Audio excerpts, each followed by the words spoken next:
Conspiracy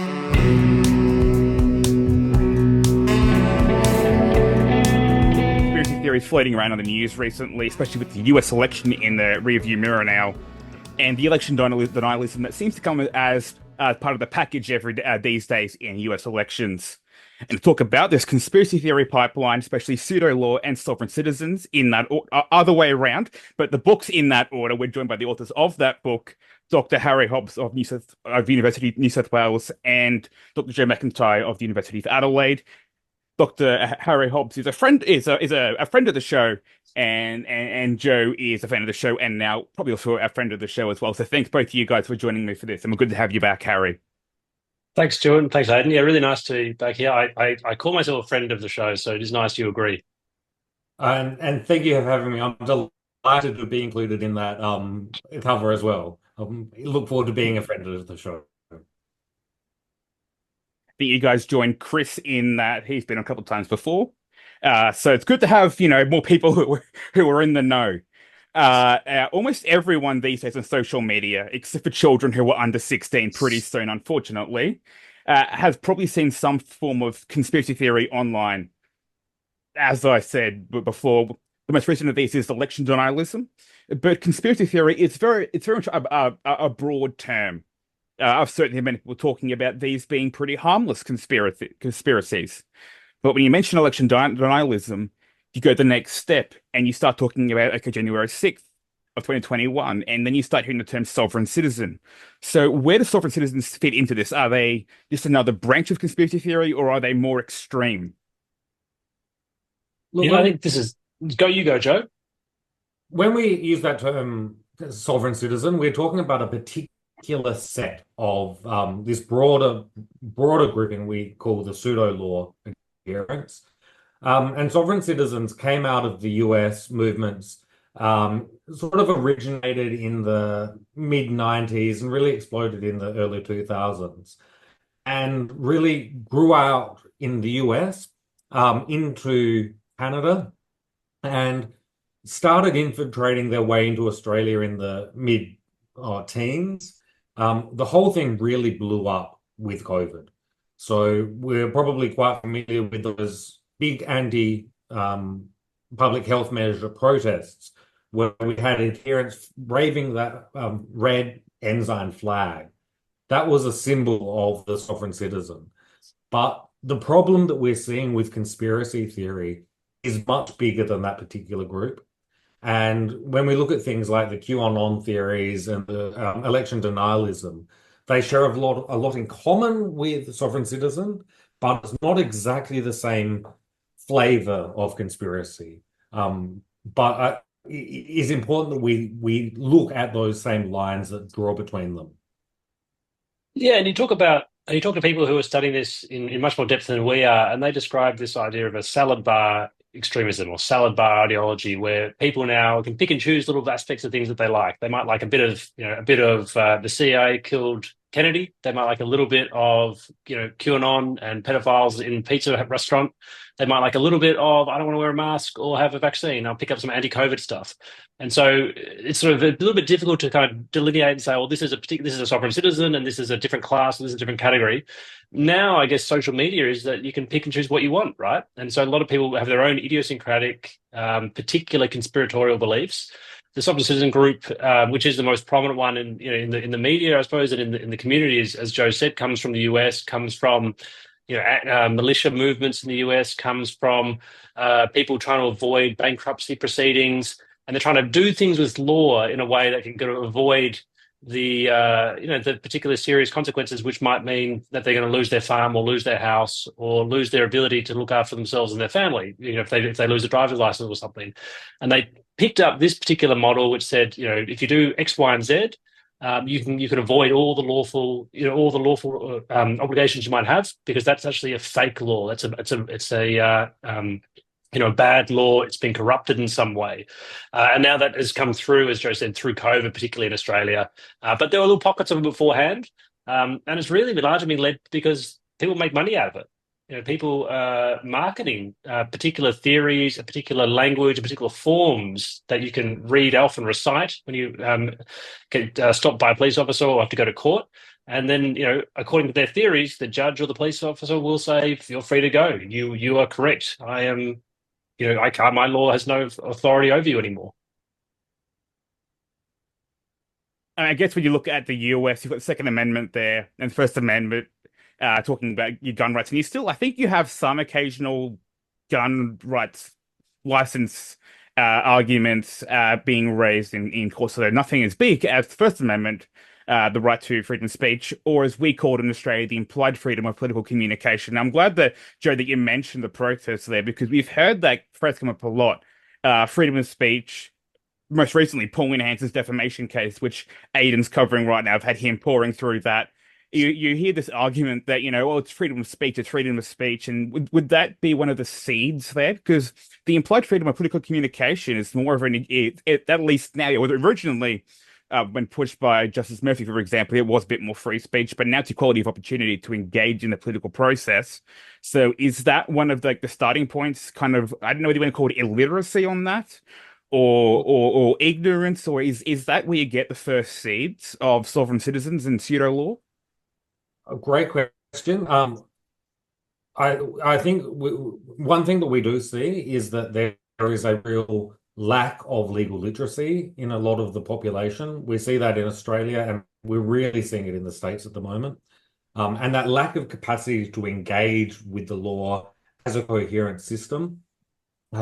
So most of these adherents have some sense that the law should be capable of doing something, but just don't have the skill set to be able to engage that.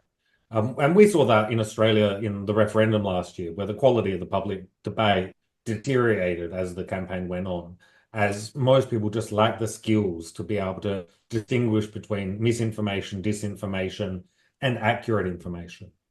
And I think what we see in America is what distinguishes this type of movement from other types of conspiracy theories is that the adherents are using law. There's almost a naive faith in legality and a rule of law. So they want to be claiming that they understand the true law. They're not seeing themselves as outlaws. They're not seeing themselves as people breaking the law.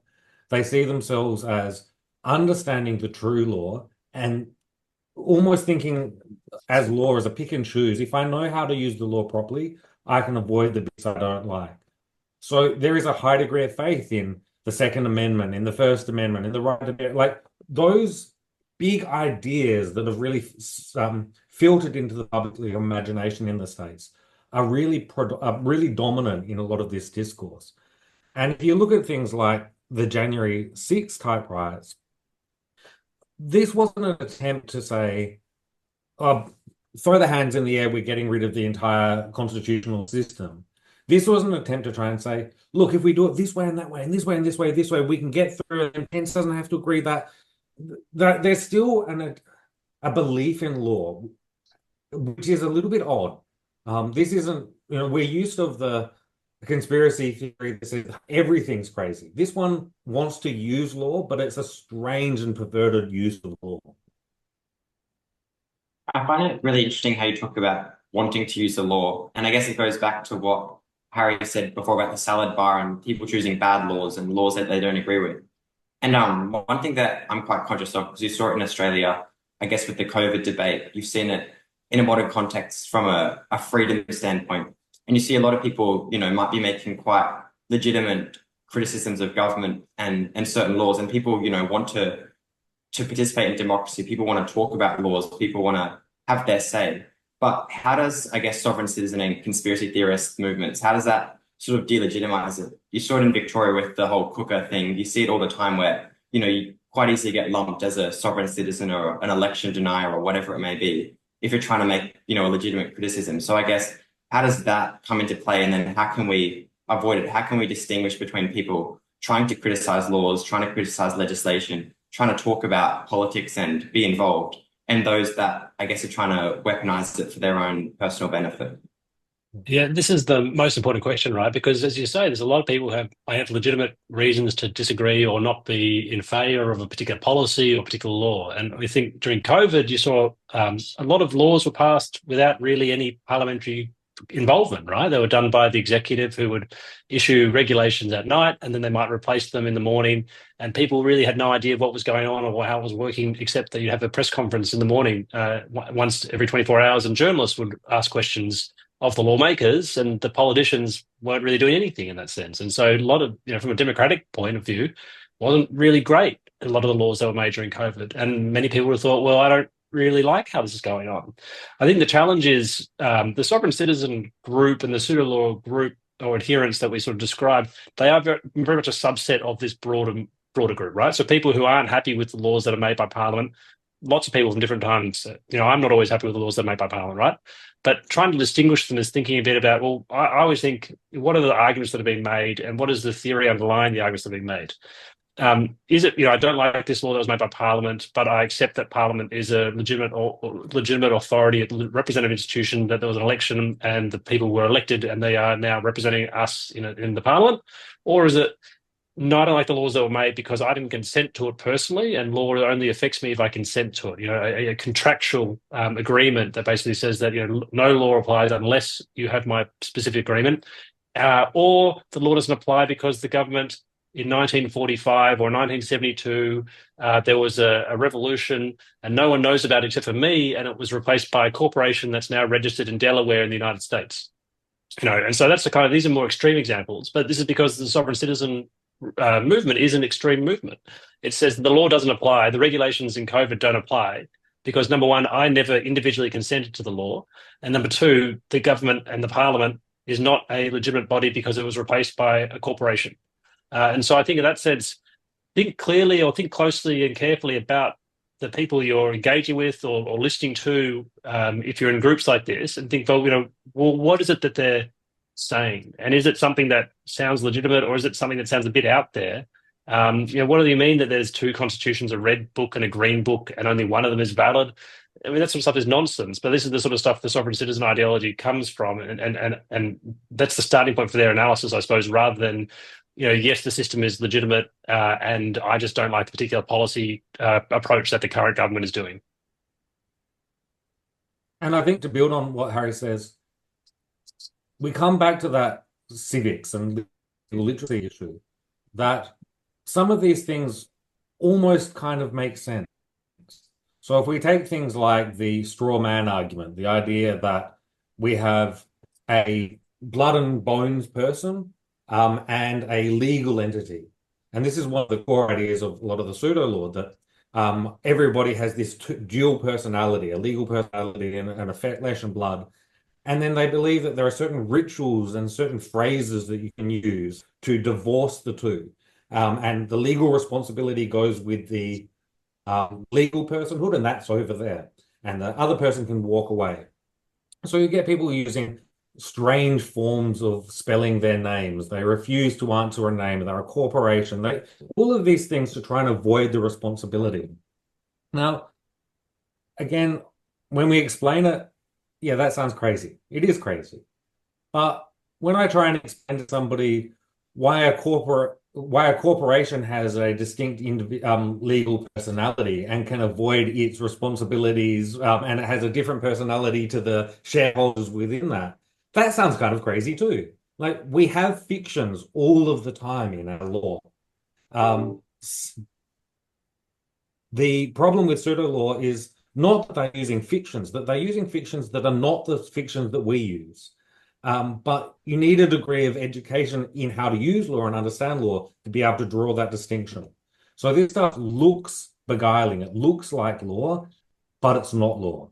And that's really hard for people to understand. I definitely I see that myself. Obviously, I come from probably a more unique background as a high school student, whereas most people in the legal space are adults, uni graduates, much older than me. But, I see amongst my demographic, I see quite a discrepancy between the law and what people actually know about the law.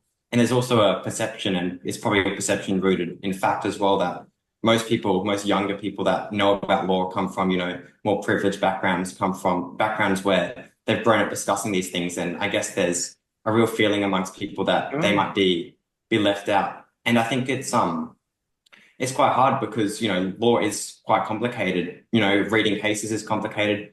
Understanding how principles work is quite complicated. And I guess I almost see, I hear it at school, I hear it online, people of my age and my generation who just don't understand things. And their sort of response to that is resulting in, well, if it doesn't make sense to me, I guess it goes back to the contractual thing. If it doesn't make sense to me, if I don't consent to it, then it mustn't be valid. And then there's obviously the pushback on the other side of when you try and educate people and when you try and, teach people about the rule of law, teach people my age about the rule of law. There's where you're infiltrating children, you're putting your agendas on children. And I guess that almost fuels the argument stronger of, it's us versus the establishment. We're the true knowers of law, and these people are trying to push false narratives onto our kids. And, it does sound outlandish, but I see it. And like, people don't just become born and become radicalized. Like, it happens over time. So I guess what can we do amongst that process for people of my age, people who don't really understand the law, people who come from backgrounds where they haven't been exposed to the law, they haven't been taught about these things, but how can we teach the rule of law in a way that's, going to foster healthy debate and let people learn without resorting to, I guess, conspiracy theories? Look, firstly, I think you've exactly identified the crux of this. This is complex, and the way that our system operates at the moment alienates huge portions of the population from meaningful engagement with the law. To some extent, we need to take responsibility for that. If we have a situation where no one can really afford a lawyer and no one really actually has a way of being informed, the consequence of that will be that people will find other ways of finding information, and they will fall into traps like pseudo-law. So the fact that we have abandoned legal aid in this country, that we no longer meaningfully allow access to law for citizens, means that people will end up in places like pseudo-law. And this is now completely clogging up the courts. So in a sense, what we're seeing is the chickens are coming home to roost. We've got a system that has alienated the population, and these are the consequences of it. Now, that's the dark, sad side. The brighter side is, right, what does this look like? How do we fix that? And there are actually lots of things that we can do. What we need to think about is engaging in law is a form of literacy. We teach kids how to read, we teach kids how to write, we teach them numeracy. We should also be teaching them how to navigate through legal systems and how to spot disinformation, and empower them in those skills. So here in South Australia, the government's just invested $20 million in a new civics initiative. I suspect that a lot of the states will be following this. We've got a big inquiry happening at the federal level at the moment into civics. What we are seeing in the states is sending shudders through government. This is really alerting people of the need to engage and educate our population better. Because what we're seeing with sovereign citizens is just going to be the scratch on the surface. This is going to be a growing problem unless we take it really seriously. So your question is exactly the question we need to be asking. I'm not sure how it is in New Zealand where your co-author Stephen Young is from, but at least we don't, at least in Australia, we don't have any civics in school. I think the most you get is grade 9. Do want a bit of work? You correct me if I'm wrong there, Aidan. One of the things that the US does that I don't like the US education system. I don't think any of us love the US system, but one of the things probably the only thing I do like, broken clocks joke here, is that they have mandatory civics. I think it's year 10 is where they have it, but I think that's one of the few things we should have here is we should have mandatory civics. Although, of course, that's not enough. You eventually will forget your school. I did German at high school, can't remember anything from it. And I'm in my early 20s, so certainly there's lack of education. But is that a way to start? Should we be looking at starting it in schools, in high schools? Is that where we want to try and start? Is getting there, trying to get to the root of the problem from there? Yeah, I mean, I think absolutely right. I think people sort of discussed this for a long, long time. Doesn't really change, or anyone is really doing anything about it. You look at surveys from the early 90s where they say they asked Australians, "What do you know about our constitution?" And the numbers were staggeringly low about people who could even know that we even knew that we had a constitution, let alone tell us anything about it. In first year, when I teach students, I ask them questions about the constitution, about their knowledge, and routinely, students will tell me that they know that we have the right to plead the Fifth as one of the rights that we have in our constitution, and of course, that's the US Fifth Amendment that says you don't have to speak to the police to incriminate yourself, right? And you get that from your procedural cop shows like SVU and what have you, right? Law and Order. People, you're right, you'll lose whatever you learn in year 9, year 10 civics, you forget about that. But because the culture has lots of US cop shows, lots of US legal shows, we remember that aspects of it, and people know that aspects of it. So I think the thing is, it's not just about starting a school. It's not just about funding Australian dramas, right? I'm not saying that necessarily, but I'm just saying that it needs to be something that is like lived and it's meaningful to people. And I think that's what Joe talks about when he says that being able to engage with the law is like a foreign language, and you don't need to know it all, don't need to memorize it all, but you need to be confident enough that if you have to deal with it or engage with it, you have the tools and the skills to know where to go. And that might be going to get advice from someone in legal aid, might be advice from a colleague, or might even be able to navigate a website yourself a little bit. Wikipedia is usually pretty good on this sort of stuff, I think. I tell students to look at Wikipedia as a starting point for these things. It's not, don't use it in your exam, obviously, but it's a really good starting point for an understanding of what does Section 92 of the Constitution mean? What is the implied freedom? Type that into Wikipedia and you'll get a really strong answer. And look, I think your question is, again, good. We've got a nation of immigrants. I think it's something like 30% of Australians are born overseas. Like, there's really large numbers. We can't just assume that people will be educated through our schooling system. So we should be looking at other ways of helping to maintain that skill and that knowledge throughout adulthood. So that's something that we really don't have. We don't have those national institutions to lead conversations about civic engagement. Perhaps some of that is a artifact of federalism, and it falls between the cracks between the states. But with a nation of immigrants, we need to look beyond just schooling, and that is an opportunity for us to be thinking about new ways of doing things. I mean, I'm yet to meet a lawyer who actually likes suits in Australia. The amount of the US good cop shows, good lawyer shows, not at all accurate, and especially attorneys. We don't have attorneys here. It's barrister and solicitor. We've got fierce. That's one thing I always get asked. What is the bar? This is one thing I always get asked.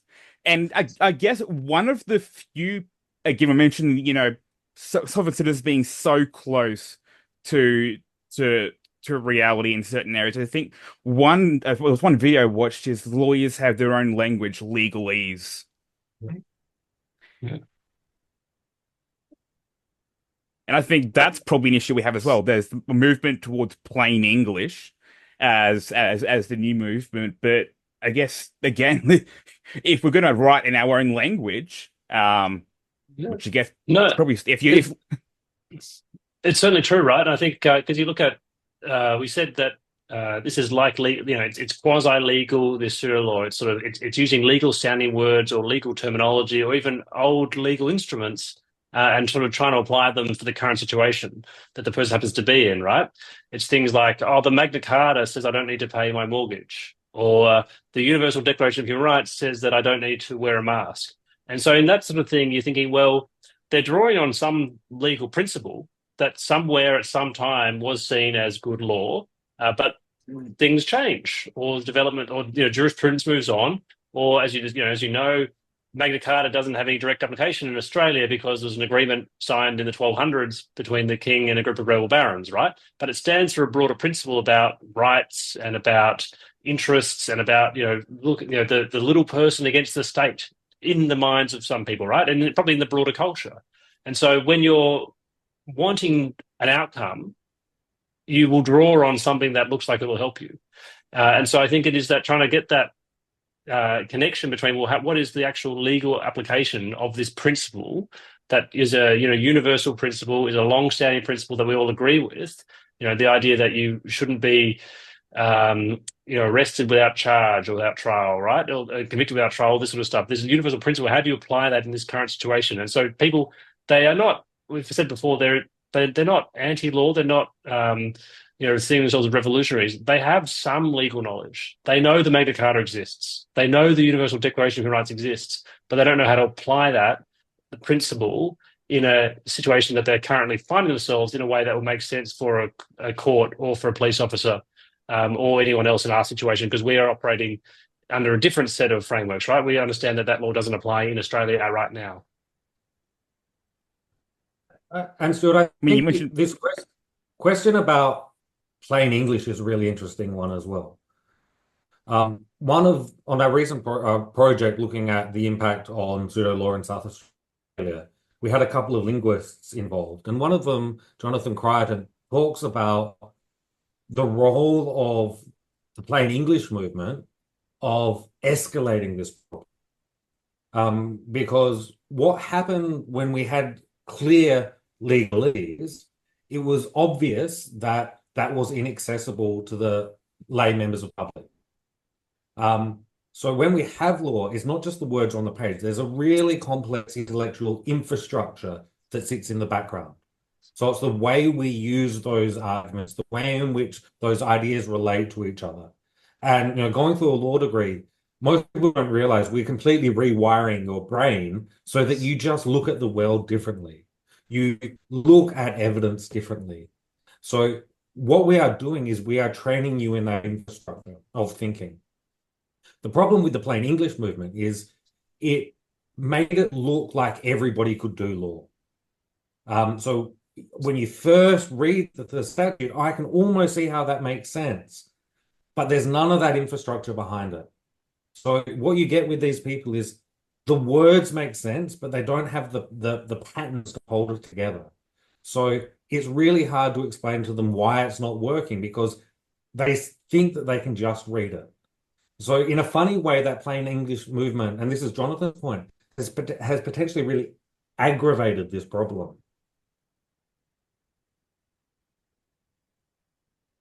So we almost overcorrecting then, pretty much, by going too far. Look, 40 years ago, you could only get the law if you went into the Supreme Court library and got the book off the shelf. Most people couldn't access the law. Now we have wonderful resources like Ostley that have all of the cases there. Legislation's available. That's great, absolutely wonderful. But without that training, it's still really difficult to conceptually access. And I think one of the problems that we see with pseudo-law is it's really easy to get information. It's really easy to get information. It's really hard to understand what is good information and what is bad information and how that relates. So we regularly see pseudo-law adherents citing recent Australian case law.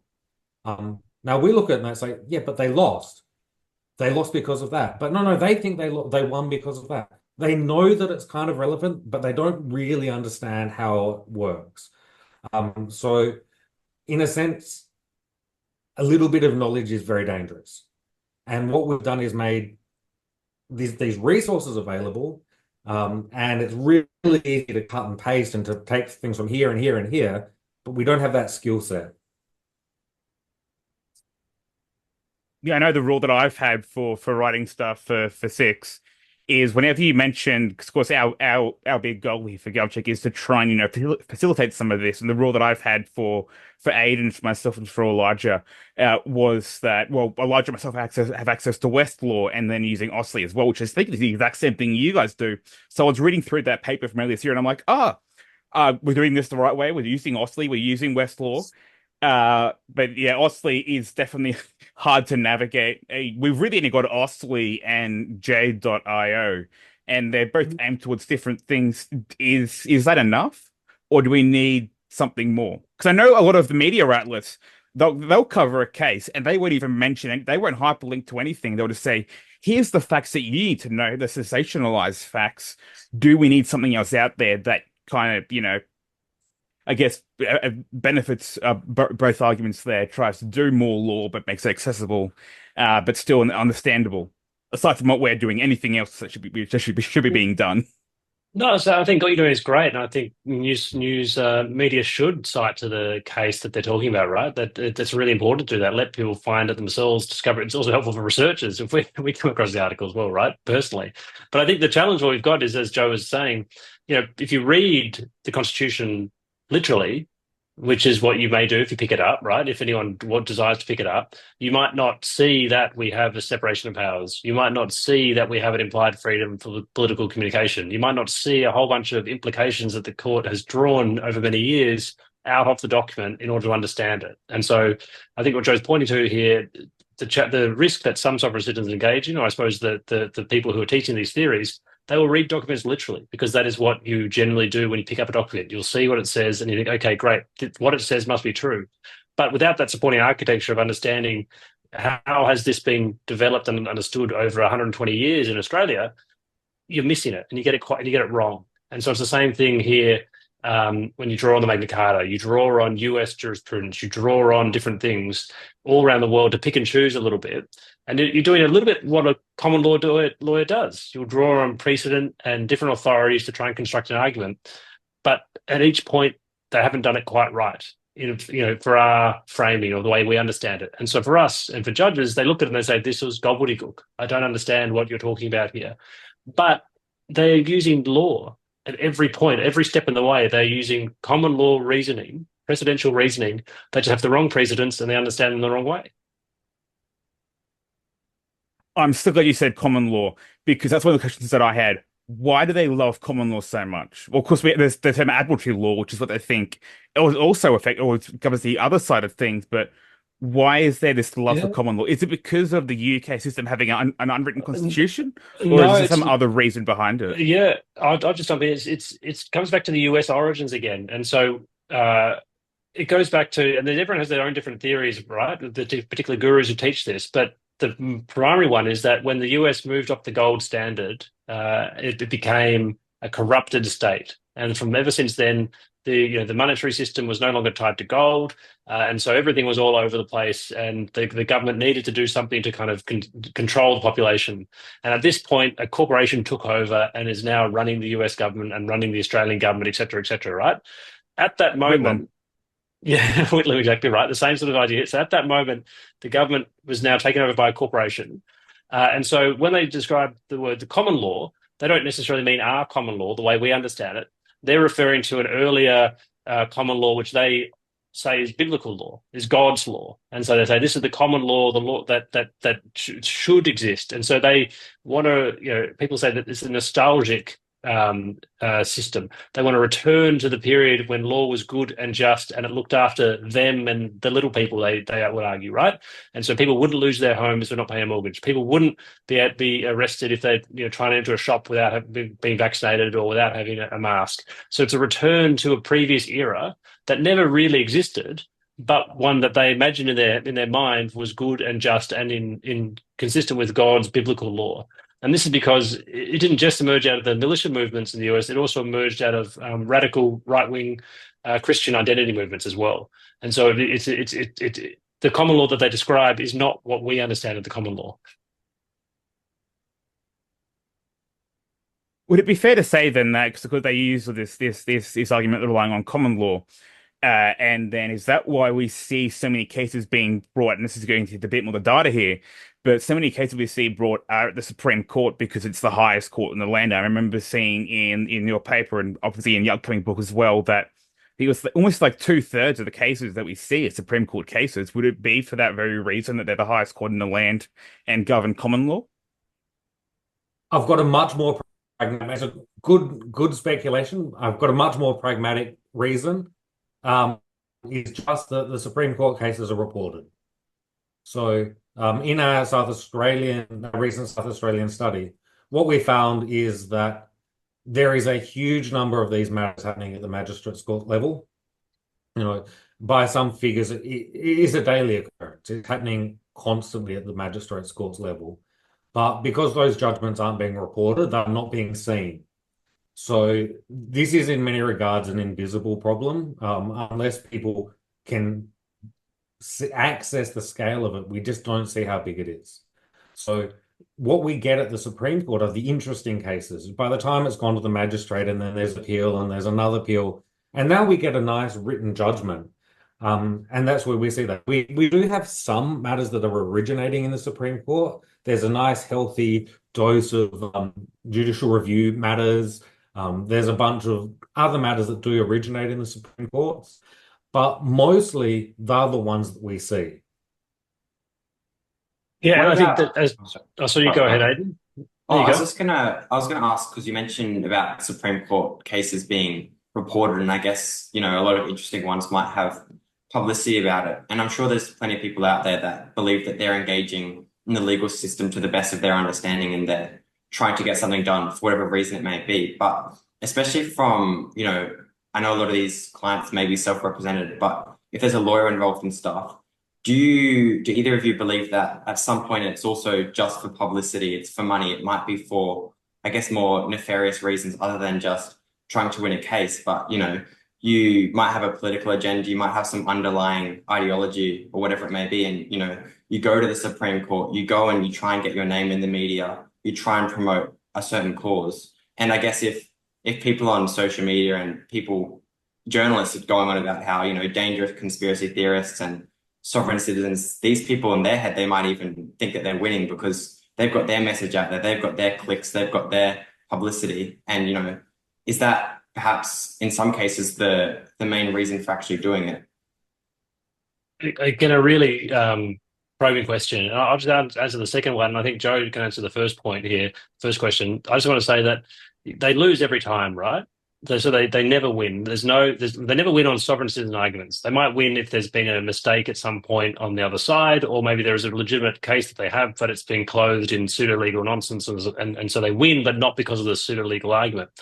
But as you suggest, Aidan, the people engaged in this I don't think they're always looking for a legal win. It's performative, right? They're doing this because they have an ulterior motive, most likely, which may be anti-vaccine mandate. It may, in this kind of current context, right? It may be wanting to draw attention to the fact that a bank is repossessing someone's home, right? And so this is a stage that they have because they bring supporters, and so often there'll be 30 or 40 people who follow them into the public gallery who watch the proceeding because it is like a performance. And they'll stand at certain moments, they'll clap at certain moments. They may, just all stand up and try to film the proceeding. They may address the judge at different points, but they look, they're there to watch something that they think is, their side winning. They don't win, but it is a larger performance. But on the first point, I might let Joe answer that question. Sorry, can you just remind me of that first part again?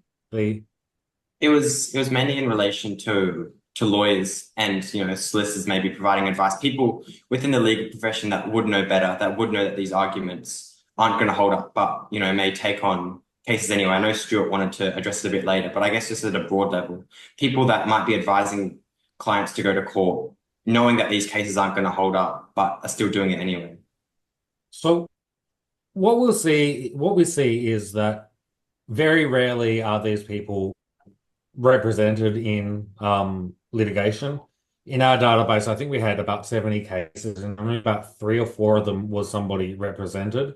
So overwhelmingly, these people are self-represented. Occasionally, there is a lawyer in the background in one capacity or another, but that doesn't mean people aren't making money with this. So I think it's really important to recognize that this isn't a homogenous group. There's probably 3 or 4 different types of people that use this. One is just someone who just falls into it because they don't know better. They're grappling with the law. They don't really know what's going on, and they found a website that sort of seems to say what they needed it to say. That's one class, and we can deal with them one way. Then we've got the true believer, someone who's all in on the conspiracy theory, and they genuinely believe this. That's a different set of problem. But then we've got 2 other ones that are problematic. One is the mercenary, the one that just will do. They pick this because it's convenient. If it's not this one, they'll pick something else. They're just trying to find anything to get what they want, and they don't really care. It's just a device. And then the really troubling ones are the gurus. These are the ones that are preying on vulnerable people, particularly in that first and second category, and often charging significant sums of money. So, we hear stories of people offering tax advice clinics where they're charging $500 a head to run seminars. There's a couple of websites in Australia on traffic law that try and help people get out of traffic fences, where they charge significant sums for people to get access to this information. So those guru people are really making money here. And so I think you are right to identify that as a problem. It's not often lawyers, but there are other people who are really using this as a way to make money. And so sometimes there are lawyers involved in different ways. And so seen a few stories that we've been told or come across where lawyers have been involved in supporting the pseudo-legal arguments to some degree. They may know where the line is and they know that they're not to cross it.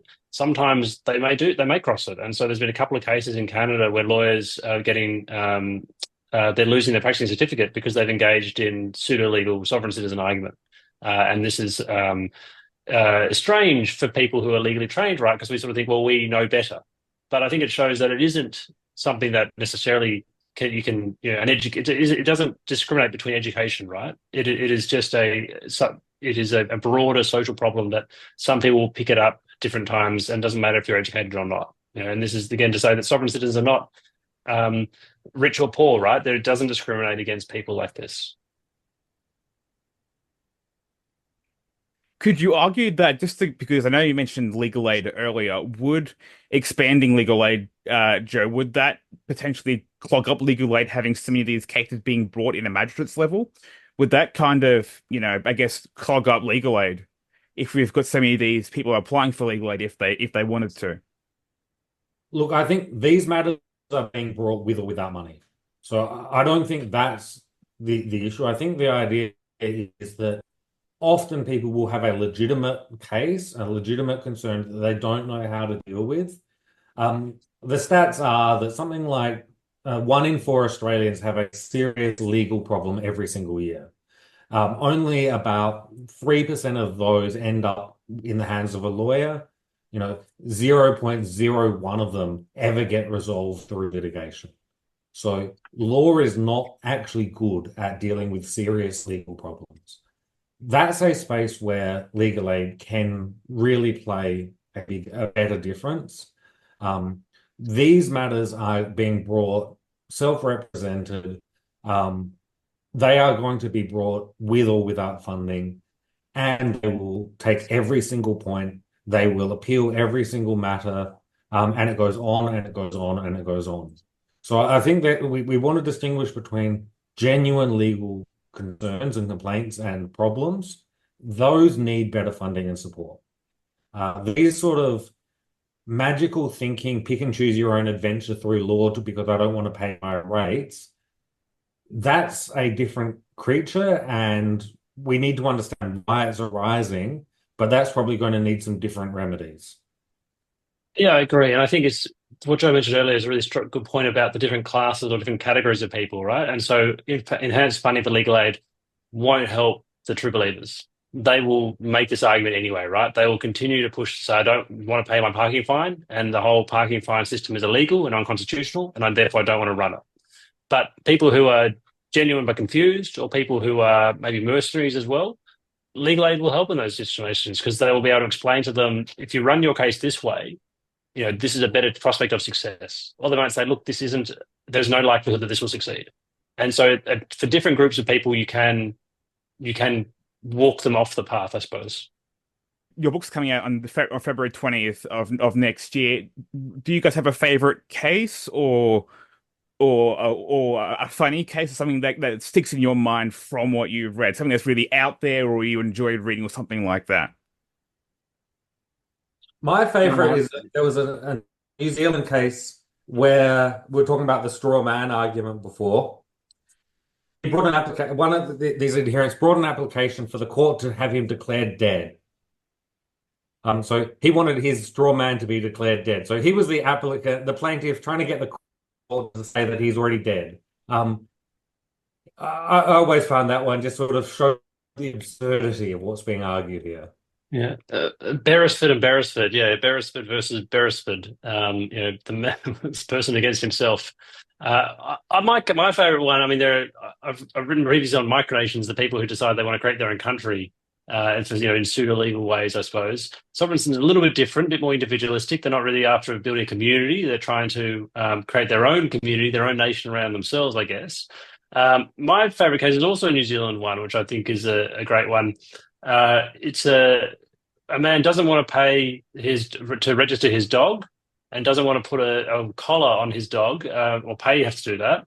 And so what he does is he goes to court and he explains that he has put a notice in the newspaper and he's declared that his dog Connor is now a legal person, like a corporation is a legal person.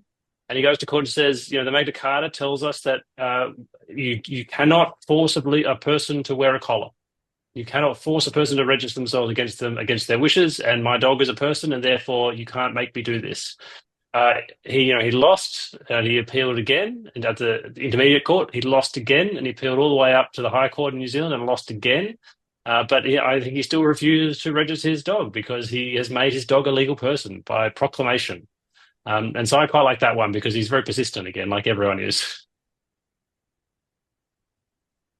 I mean, what's he got to lose? So, well, unfortunately, the fines keep escalating, right? Yeah, I mean, a cost order as well, though. Yeah. I mean, yeah. But I mean, if he wants to, go ahead.